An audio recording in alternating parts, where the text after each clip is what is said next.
오늘 우리가 함께 볼 말씀은 느헤미야 9장 1 절과 2절 말씀, 어제 보았던 말씀 다시 한번 살펴보겠습니다.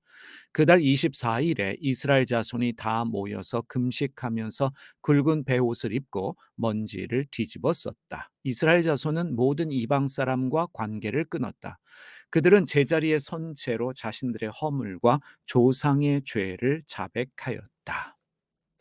오늘 우리가 주목해서 살펴볼 부분은 율법의 말씀을 통해 깨달음을 얻었던 이스라엘 백성들이 모든 이방 사람과의 관계를 끊었다라고 말하고 있는 부분입니다. 여기서 이방 사람은 타 종교를 가진 사람들을 비롯해서 타 민족의 모든 사람들을 말하고 있습니다. 여기서 우리는 고민하며 질문할 수밖에 없습니다. 우리는 교회를 다닙니다. 하나님을 믿고 있는 신앙인이라 말하는 그리스도인들입니다. 그러면 우리는 교회를 다니지 않는 모든 사람과 절교해야 하는가 질문할 수밖에 없습니다. 타 종교인들은 상대하지 말아야 하는가? 라는 질문도 우리가 할 수밖에 없습니다. 더 나아가 교회를 다니지 않는 불신자와는 결혼도 하지 말아야 하는가 고민과 질문이 생겨날 수밖에 없습니다. 성서를 읽을 때 우리는 성서가 쓰일 당시의 역사와 문화를 이해하는 것이 무엇보다 중요합니다. 느헤미야서가 쓰일 당시의 시대 상황은 어떠했을까? 나라가 바벨론에 의해서 망했습니다.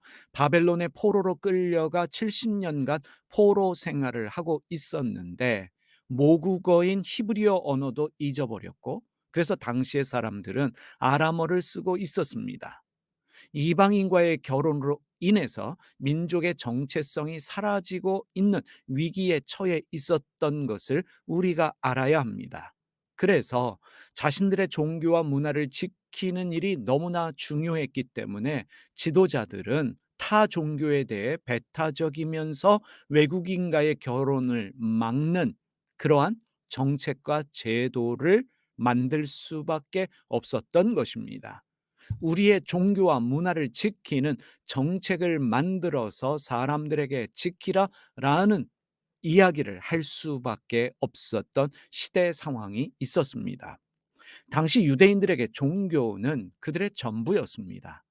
또한 신이 중심이 된 신정 국가였기 때문에 이런 정책들이 가능했던 것입니다. 성서에서는 이방인과의 결혼을 배타적으로 말하고 있지 않은 부분들이 있습니다. 아브라함은 이집트 여자 하갈을 통해서 이스마엘을 낳았습니다. 요셉은 누구와 결혼했습니까? 이집트 제사장의 딸과 결혼을 했습니다. 나오미의 아들들은 이방 여자와 결혼을 했습니다. 그 중에 한 사람이 예수님의 조상이 된 룻입니다. 에스더는 페르시아 왕의 아내가 되었습니다. 이런 예들이 성서에는 많이 있습니다. 성서는 하늘에서 떨어진 책이 아닙니다. 인간을 구원하시는 하나님의 이야기가 인간의 언어로 기록되어져 있습니다. 사람이 기록한 책입니다. 그래서 오류가 있을 수밖에 없다는 것을 염두에 두고 우리가 성경을 읽어야 합니다. 이미 언급드렸지만 성서가 쓰일 당시의 역사와 종교 문화를 공부하면서 우리가 성서를 이해하고 오늘 우리 시대에 적용해야 합니다. 고대 시대에 쓰여진 성서를 오늘 우리가 살고 있는 시대에 어떻게 적용할 것인가 중요한 문제입니다.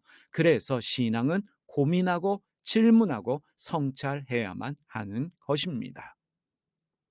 우리가 살고 있는 시대를 보십시오. 우리가 살고 있는 오늘의 사회는 다문화 사회입니다. 다 종교의 사회입니다.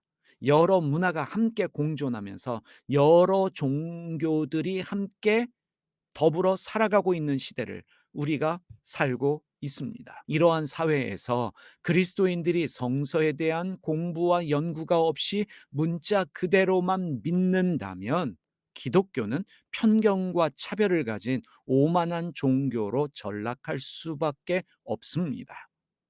그래서 오늘 우리가 여러 가지를 고민해야 할 터인데 가장 중요한 문제 중에 하나는 이것입니다. 타 종교인과의 결혼 문제입니다. 젊은 사람들이 고민하는 것 중에 하나가 다른 종교를 가진 사람과 결혼할 것인가 말 것인가, 이로 인한 갈등이 많은 것이 사실입니다. 결혼 생활 중에 배우자 중에 한 명이 그리스도인이 될 때 생기는 문제들이 있습니다. 종교 때문에 갈등이 생깁니다.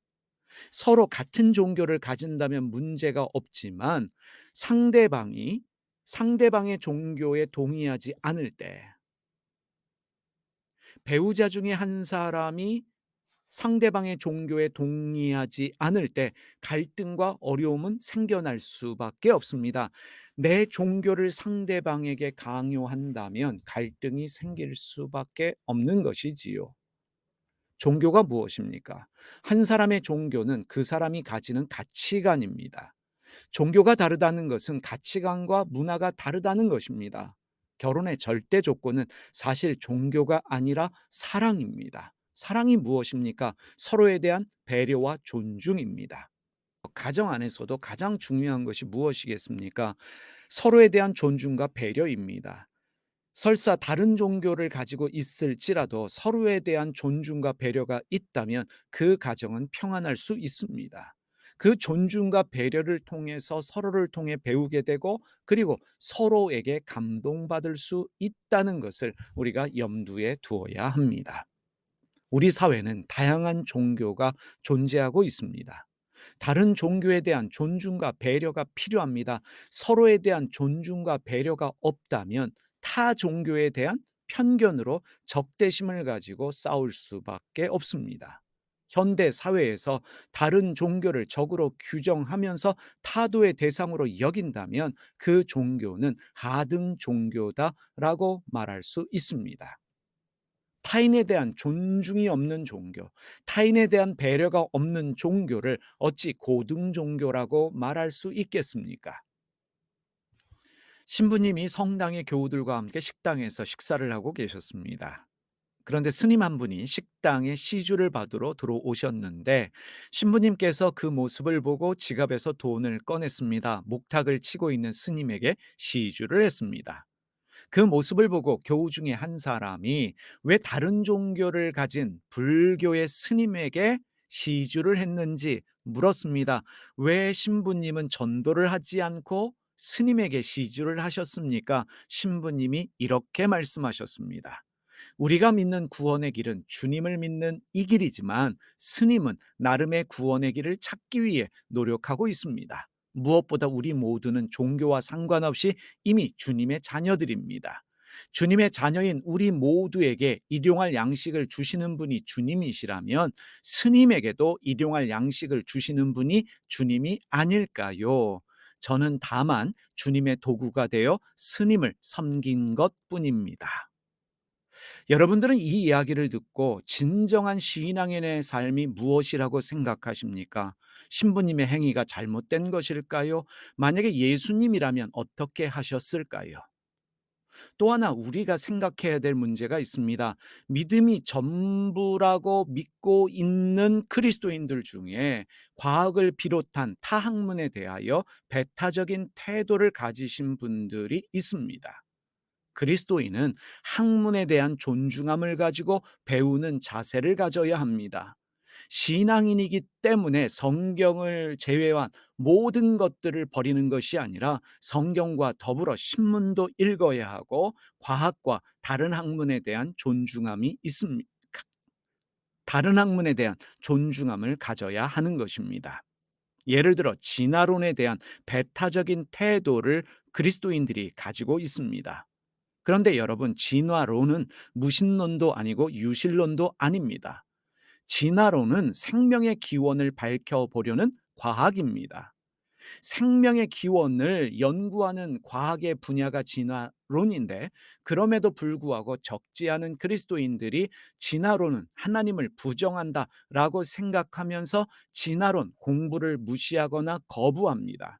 그래서 진화론에 대한 제대로 된 공부를 하지 않았기 때문에 정보가 충분하지 않습니다. 지식이 충분하지 않습니다.